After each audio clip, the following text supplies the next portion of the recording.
भगवान बुद्ध आणि त्यांचा धम्म या ग्रंथाचे लेखक विश्वभूषण भारतरत्न परमपूज्य बोधिसत्व डॉक्टर बाबासाहेब आंबेडकर या ग्रंथाचे लेखक आहेत.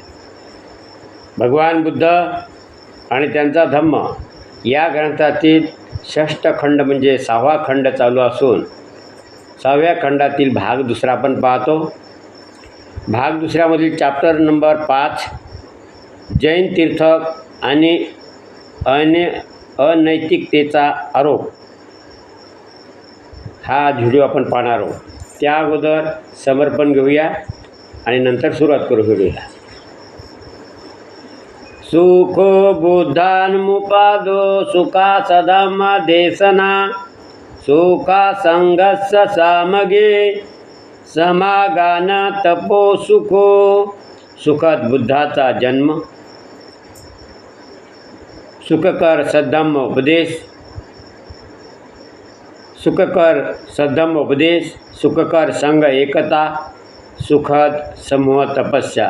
धम्मपद बुद्धवग्गो 14,194. समर्पण संपलेलं आहे. आता व्हिडिओला सुरुवात. चॅप्टर नंबर 5 जैन तीर्थक आणि अनैतिकतेचा आरोप. सूर्योदयाबरोबर जसे काजवे लुप्त होतात तशी तीर्थकांची दशा झाली. लोक त्यांना आदर किंवा उपहार देईनात. राजरस्त्यावर उभे राहून ते बोलू लागले, जर श्रमण गौतम बुद्ध असतील तर आम्हीही आहोत. जर श्रमण गौतमांना दान देऊन पुण्य मिळत असेल तर आम्हालाही दान दिल्याने पुण्य प्राप्त होईल. ह्यास्तव आम्हास दान द्या. लोकांनी त्यांच्या ह्या बडबडीकडे दुर्लक्ष केले. तेव्हा श्रमण गौतमांच्या चारित्र्याबद्दल कंडी पसरवून संघाला बदनाम करण्याचा त्यांनी गुपित कट रचला. त्यावेळी श्रावस्तीमध्ये चिंचा नावाची एक ब्राह्मणी योगिनी राहत असे. तिचा देह आणि रूप आकर्षक होते. आपल्या अंगविक्षेपाने ती वासनोत्तेजक प्रभाव निर्माण करू शके. तीर्थकापैकी एका कुटील तीर्थकाने सुचविले की चिंचाच्या साह्याने गौतमाबद्दल कंडी पसरवून त्याला बदनाम करणे सुलभ होईल. बाकीच्या तीर्थकांनी ह्या सूचनेला अनुमोदन दिले. संमती दर्शवली. एके दिवशी चिंचा तीर्थकांच्या उद्यानात आली आणि अभिवादन करून ती त्यांच्याजवळ बसली. पण कुणीही तिच्याशी बोले नाही. ह्यामुळे चकित होऊन ती बोलली, मी काय अपराध केला आहे? 3दा मी आपणास अभिवादन केले पण आपण शब्दही बोलत नाही. तीर्थक बोलले, भगिनी, तुला माहीत नाही काय की आपल्या लोकप्रियतेमुळे श्रमण गौतम आम्हाला बाधक झाला आहे? नाही, मला माहीत नाही, पण ह्याबाबत मी काय करू शकेन काय? असं त्या चिंचा नावाच्या त्या बाईनं त्यांना सवाल केला. मग ते म्हणाले, भगिनी, जर तुला आमचे भले करायचे असेल तर तू स्वतः गौतमाबद्दल काही कंड्या म्हणजे खोट्या बातम्या सगळ्या नगरामध्ये उठव, जेणेकरून त्यांची लोकप्रियता नष्ट होईल, म्हणजे बदनाम कर त्यांना. मग ती म्हणाली, ठीक आहे, ह्या बाबतीत आपण निशंक राहा, म्हणजे तुम्ही काही काळजी करू नका. सर्व मजवर सोपवा असे म्हणून ती तिथून निघून गेली. कोण? ती चिंचा नावाची बाई. स्त्री सुलभ आकर्षण कलेत आणि नैसर्गिक सौंदर्य विशेषता चिंचा कुशल होती. दिसायला जशी सुंदर होती तशी ती चाप्टर होती आणि हुशार सुद्धा होती. परंतु अतिहुशारी कधीकधी माणसाच्या अंगावर येत असते. तशा प्रकारची या चिंचाचं झालेलं होणार आहे. श्रावस्तीचे नागरिक जेतवनाहून प्रवचन ऐकून परत येत त्यावेळी रक्त वस्त्र परिधान करून, म्हणजे अंगावर केसरी वस्त्र किंवा लाल वस्त्र नेसून, सुगंधी लेऊन, हातात पुष्पमाला घेऊन चिंचा जेतवनाकडे जाण्यास निघे. जर कोणी तिला विचारले, तू कुठे निघालीस, तर त्यावर ती उत्तर देई, तुम्हाला काय करायचे? जेतवनाजवळील तीर्थकारामात रात्र घालून ती प्रातकाळी शहराकडे परत येई. त्यावेळी भगवान बुद्धाच्या दर्शनासाठी नागरिक जेतवनाकडे जात असत. जर कोणी तिला विचारले, तू रात्र कुठं व्यतीत केलीस, तर ती उत्तर देई, तुम्हाला काय करायचे? मी जेतवनात श्रमण गौतमाच्या गंधकुटीत त्यांच्याबरोबर रात्र घालवली. काही लोकांच्या मनात ह्या तिच्या उत्तरामुळे संदेह, शंका निर्माण होईल. 4 महिन्यानंतर आपल्या पोटावर जुनी चिरकुटे गुंडाळून त्याचा आकार वाढवून तिने सांगावयास सुरुवात केली की श्रमण गौतमापासून आपल्याला गर्भप्राप्ती झाली आहे. काही लोकांनी तिच्या ह्या शब्दावर विश्वास ठेवला. 9व्या महिन्यात तिने एक लाकडाची फळी आपल्या पोटावर बांधली मोठं दिसण्यासाठी आणि कीटकदंशाने हात सुजवून घेऊन ज्या स्थानी भगवान बुद्ध भिक्खू व गृहस्थ समोर प्रवचन करीत होते तेथे जाऊन ती म्हणाली, काय म्हणाली? हे महान उपदेशक, आपण पुष्कळ लोकांना धम्म उपदेश करता. आपली वाणी मधुर आहे आणि आपले ओठ फार नाजूक आहेत. आपल्याशी संबंध येऊन मी गर्भवती झाले आहे आणि माझा प्रसूती समय समीप आला आहे, अशी त्या लोकांच्या समोर ती बाई म्हणायला लागलेली आहे. आपण माझ्या प्रसूतीची काही व्यवस्था केली नाही. तसेच अडीअडचणीसाठी औषध पाण्याचीही काही सोय केलेली दिसत नाही. जर स्वतःहून तुम्हाला व्यवस्था करणे शक्य नसेल तर आपल्या शिष्यापैकी कोशल देशाचा राजा किंवा अनाथपिंडक किंवा विशाखा अशा कोणातरी ती करण्यास सांगत नाही. कुमारिकांना वश कसे करावे हे आपणास माहीत आहे, पण त्यापायी होणाऱ्या अर्भकाचा परिपालन कसा करावा हे मात्र आपणाला माहीत नाही, असं ती लोकांच्या समोर तथागत भगवान बुद्धाला म्हणा लागलेली आहे. उपस्थित श्रोतावर्ग तटस्थ झाला होता. आधी ऐकणारे मंडळी तिथं जमलेली होती. त्या लोकांच्या समोर ही भगवान बुद्धाला असं म्हणाल्यावर लोकांचे शंका वाढल्या आणि लोक भगवान बुद्धाकडे शंकेनं बघू लागले. हे भगिनी, मग भगवान बुद्ध काय म्हणाले? हे भगिनी, तू जे काही आता सांगितलेस त्याची सत्यता फक्त आपणा दोघांनाच माहीत आहे. खरं काय आहे ते? चिंचा जोरजोराने खोकलत म्हणाली, होय गुरुवर्य, असली गोष्ट फक्त आपणा उभयतास माहीत आहे, मी दोघांनाच माहीत आहे, संभाव्य आहे. मग तिच्या खोकलल्यामुळे पोटावर बांधलेली फळीच्या दोरीची गाठ सैल होऊन ती फळी सरकून तिच्या पायाशी पडली. तिच्या ह्यामुळे त्या पायावरती पाठी आपटल्यामुळे ती अस्वस्थ झाली, घाबरली.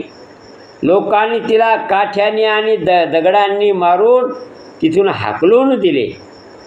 म्हणजे असे काही लोक असतात की लोकांसाठी जर तुम्ही खड्डा खणत असाल, त्या खड्ड्यामध्ये तुम्हाला स्वतःलाच जावं लागते.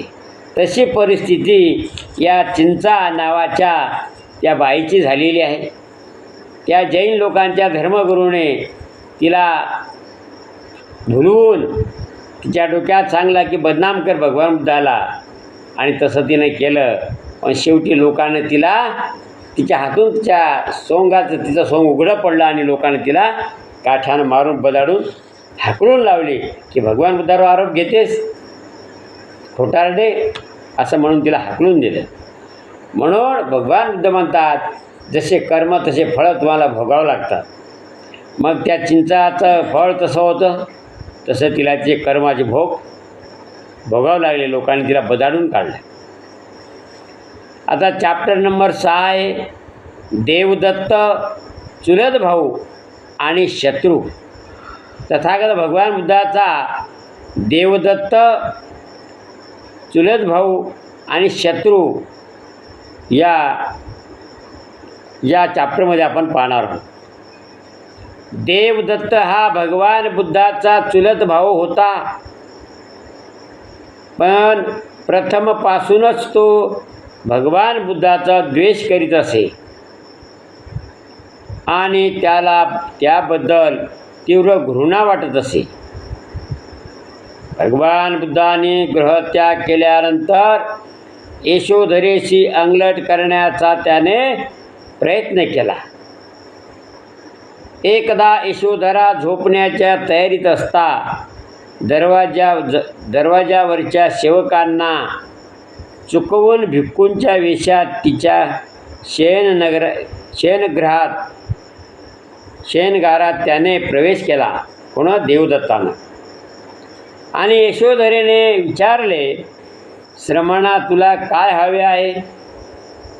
माझ्या स्वामीकडे माझ्यासाठी काही निरोप आणला आहे काय? असं ती विचारू लागली. आणि तो काय म्हणाला, मग ऐका, तुझा स्वामी, त्याला काय तुझी पर्वा? तुला ह्या मुखनिवासात निर्दयपणे एकटी टाकून ती निघून गेली.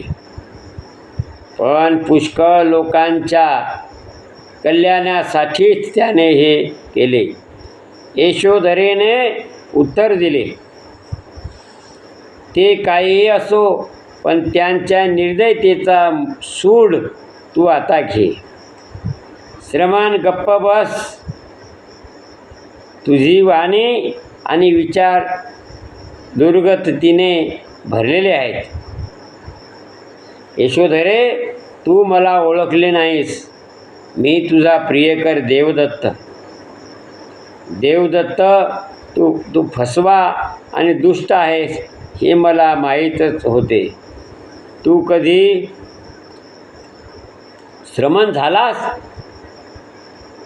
झालास तरी वाईटच होशील असे मला वाटत होते, पण तू इतका अधम प्रवृत्तीचा असशील असा मात्र संशय आला नव्हता.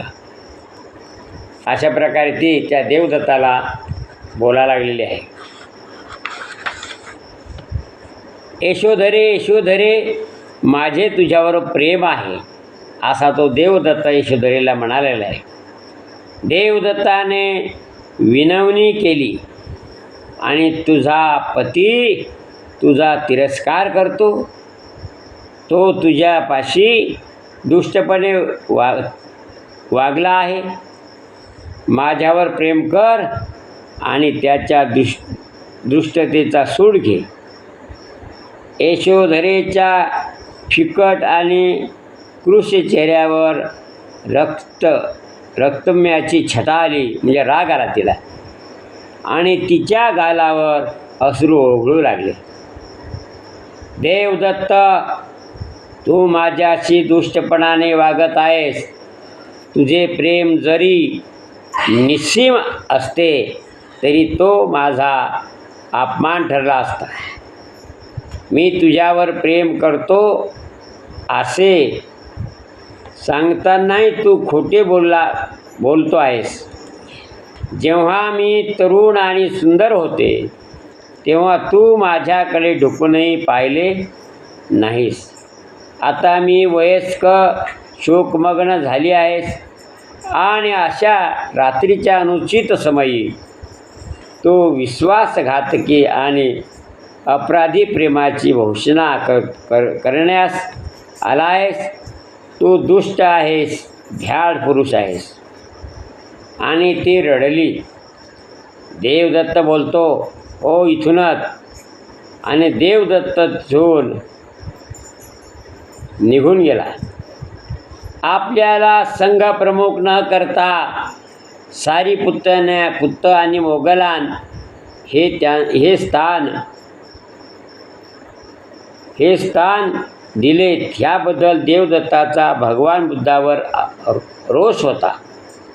देवदत्ताने भगवान बुद्धावर 3दा प्राणघातकाचे प्रयत्न केलेत, पण तो एकदाही यशस्वी झाला नाही.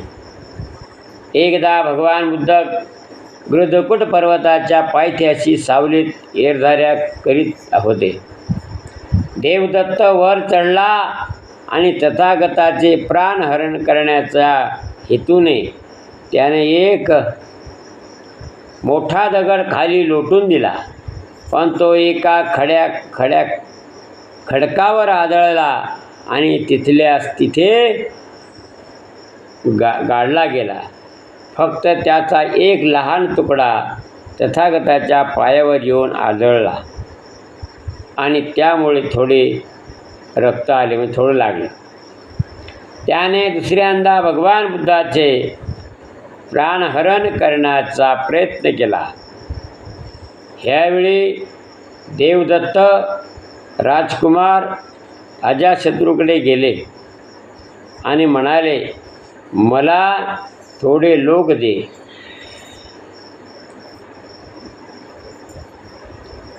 आणि अजातशत्रूने आपल्या लोकांना आज्ञा केली, देवदत्त तुम्हाला सांगेन तसे करा.